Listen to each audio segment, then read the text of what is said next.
مين ما يكون بيوعى الصبح وجهه عم يوجعه أو أسنانه عم بيوجعوه، ممكن تكونوا عم بتكزوا على أسنانكم انتو نايمين. طب شو الحل؟ بوتوكس لكز الأسنان، بس هل فعلاً هو حل؟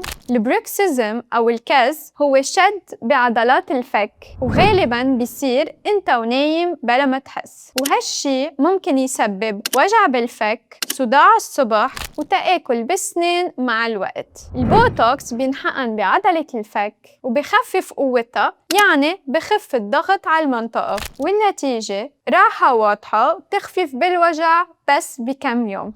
بس المهم تعرف إنه هيدا مش حل جذري، لأنه السبب ممكن يكون توتر أو ستريس أو عادة لا إرادية بتعملها يعني بلا ما تحس، ولازم ينحقن كل فترة لأنه تأثير البوتوكس مؤقت. تابعيني لتعرفي أكتر.